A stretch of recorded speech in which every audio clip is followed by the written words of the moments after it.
Okay, so here's the deal. We're going to talk about this once and one time only, okay? We're only talking about this once. So here we go, all right? Hey, Sean, remember that time the Pistons drafted Darko Milicic instead of Carmelo Anthony? No? Well, let's talk about it. What's going on? I want to welcome you to That Time of Basketball. I'm Sean Murphy, and today we're going to talk about my deepest source of pain as a Pistons fan. And that is the 2003 NBA draft, known as one of, if not the greatest draft class in NBA history. You have the likes of LeBron James, Carmelo Anthony, Dwayne Wade, Chris Bosh, and others that were drafted in this class. And the Detroit Pistons had the second overall pick, and they select Darko Milicic. So what happened? How did the Detroit Pistons make the biggest blunder in NBA draft history? How exactly was he drafted over Carmelo Anthony? Who exactly was in charge of the Detroit Pistons? And how did it lead them to where they're at now? We're going to be answering all of those questions, but first, you should like, subscribe, and comment other moments in basketball that you want to go back and look at, because quite frankly, there are a lot of them. I have a lot in mind. I'm excited, but I need to get this one out of the way, because if you don't know, last week, Carmelo Anthony came out and said that he was not only told that he was going to be going to the Pistons, he was promised he was going to be drafted by the Detroit Pistons in 2003. So that begs the question, what the hell happened? To tell this story properly, we have to go all the way back to 1997, because the Detroit Pistons weren't exactly number 2 overall pick bad. In fact, they made it to the Eastern Conference Finals the season before getting this pick. So it begs the question, well, how did they get it? And to answer that question, it begins with a trade in 1997 when the Pistons traded an all-star in Otto Thorpe to the Vancouver Grizzlies, where GM Jerry West had to live with the reality that the Vancouver Grizzlies traded away a number 1 overall pick, protected pick from the Grizzlies to the Pistons. Meaning simply this, that if the Vancouver Grizzlies got the number 1 pick, it would have been theirs. They would have gotten LeBron James. And if they didn't, they had to forfeit their ticket into one of the greatest draft classes of all time, to the Detroit Pistons, which is exactly what happened. All Detroit had to do from this point on was not screw it up. And quite frankly, it looked like it was going to be dang near impossible to screw it up. Right there at the second overall pick was the clear consensus number 2, which was Carmelo Anthony, a kid out of Syracuse playing for John Beilein, who won a national championship in his freshman year. Now, this kid was just flat out special. His ability to score the ball, his ability to facilitate, his overall offensive sense for the game. He was the best overall prospect in this draft other than LeBron James. Everybody expected that he was going to be able to come into the pro game and to play right away. So the question is, why wasn't he the one that was selected in Detroit? And to answer that question, it really stems from an infamous workout that Darko Milicic had with the Detroit Pistons, which is known to be one of the greatest workouts that these scouts had ever seen. Joe Dumars was salivating at the thought of drafting Darko. In fact, one of our old scouts, Will Robinson, said this about Darko. He said, quote, "He's going to own the game. Own the game. We're going to have to build a new arena. The only thing that could destroy a kid like that is a woman." And then Robinson also said, "Darko reminds me of a young Wilt Chamberlain. Wilt used to do a little of everything, and I haven't seen a big man with so much skill since Wilt." So that's a quote that in hindsight really hurts and is really cringy, because if you've seen Darko Milicic play, He doesn't even have the skill of a child, let alone a skill of Wilt Chamberlain. I mean, the thing that was clear about Darko is that he just wasn't very athletic, he wasn't very strong, and a lot of his skills, quite frankly, were very raw. The thing that excited the Pistons about the thoughts of drafting Darko was the fact that they could nurture this number 2 overall pick while still contending for a championship. The thought was, we can win now, but also build our future in the background, which was something that the coach Larry Brown was very keen on for the sole fact that he didn't have to give Darko much playing time. And in fact, one of the things that made Darko struggle was the fact that when he did receive playing time, he didn't even get to play the role that he liked to play. And it was clear that Darko wasn't very comfortable playing with his back to the basket. He wasn't very comfortable when he had to drive into the paint. So it begs the question, why did Detroit draft a big man to be a big man when he doesn't exactly like to play like a big man? That just wasn't exactly going to work. And looking back, there's a lot of signs that this Darko experiment was never exactly going to be one that would bear fruit for Detroit. Darko Milicic wasn't even much of an NBA fan and didn't really know much about the NBA game. When asked for comparisons back in the day, reporters just assumed that these players from Europe would just love the NBA. They would love the game of basketball, and they would know exactly what kind of comparison they would be getting. So when asked for a proper comparison for Darko Milicic, Darko answered that he thought that his game was very similar to Kevin Garnett. And the thing is if you watch Darko Milicic play, you know he is nothing like Kevin Garnett.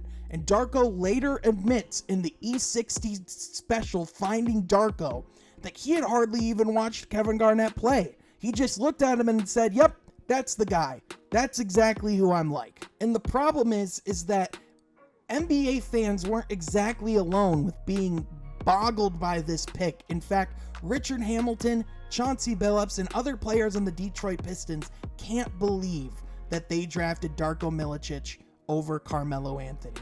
They said that they were just as befuddled as everyone else was. In fact, Chauncey Billups even had to teach Darko that you have to shower in the locker room after games, that you don't have to go home, that you just put on a towel and you just hop in the shower. That's what you do in the States.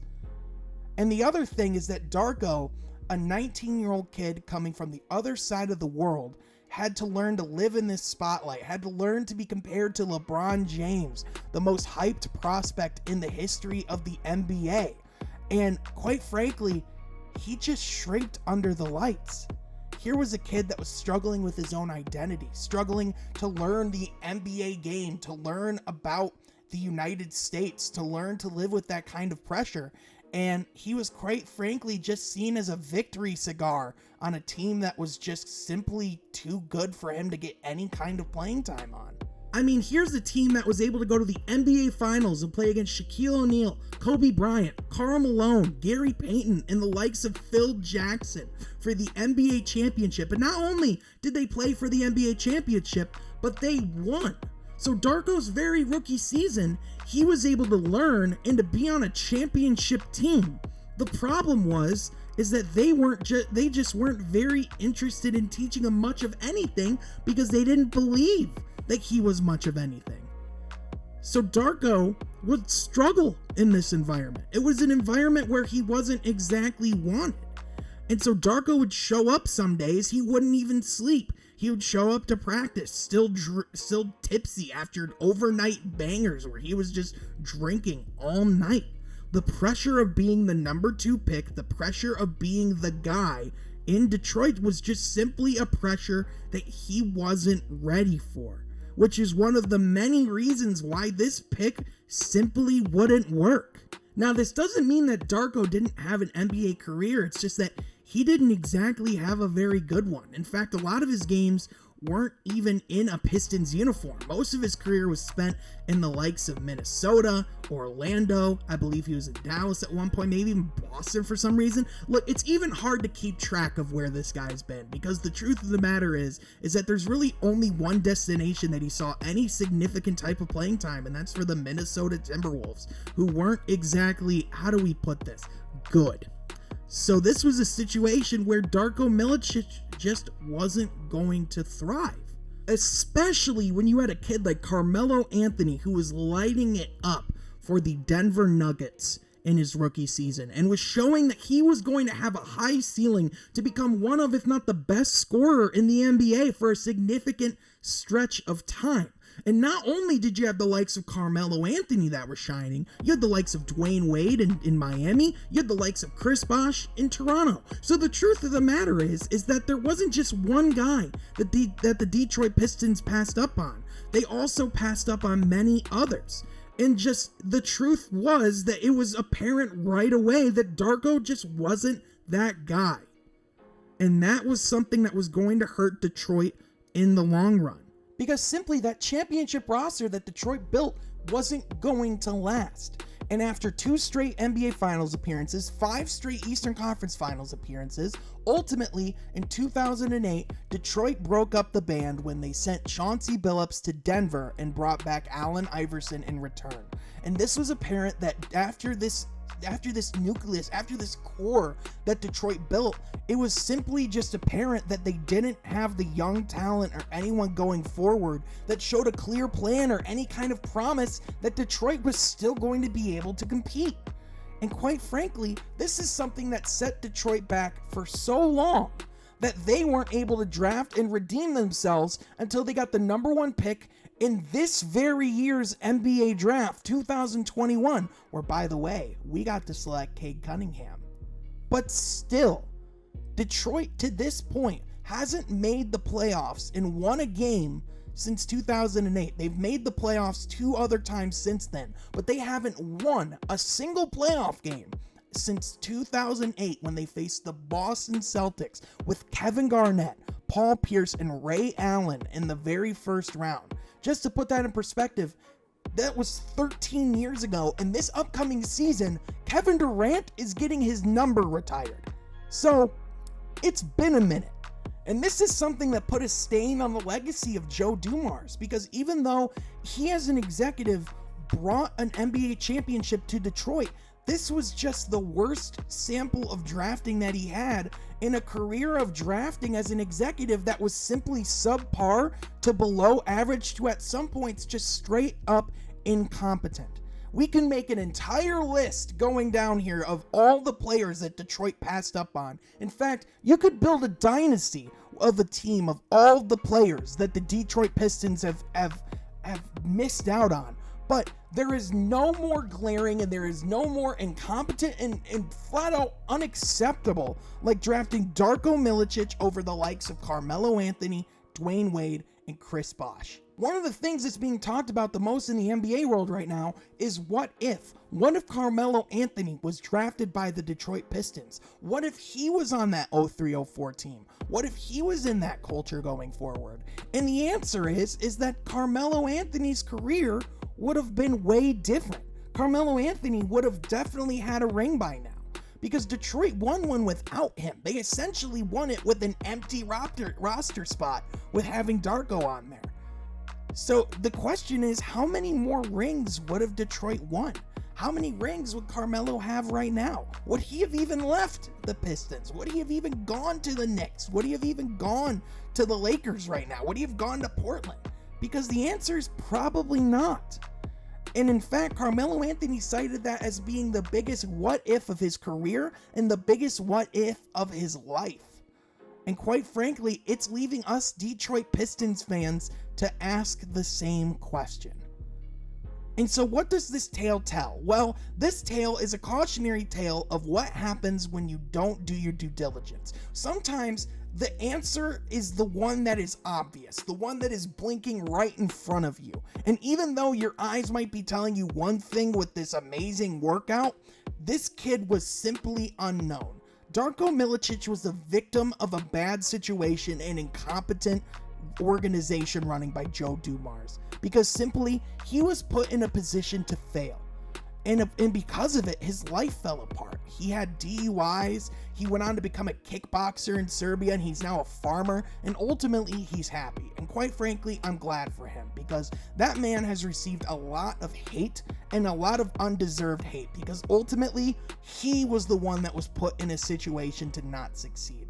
And that is something that Joe Dumars is going to have to live with forever, knowing that he could have gotten the likes of Carmelo Anthony on that team, and he could have built us a future that would have been sustained and something that we could have built on for the long term. Instead, one of the better teams in the past 30 years of the NBA had a very short window when it could have been something that was much longer and something that, quite frankly, was much greater in the history of the league. And that is something that these teams nowadays are going to have to look at and say, well, if you're going to take a risk towards the top of the draft, you better not miss, because you might end up like us and you might not win a playoff game for a very long time. And that is that time of basketball. Thank you so much for watching. We're never talking about this again, because please don't make me talk about this again.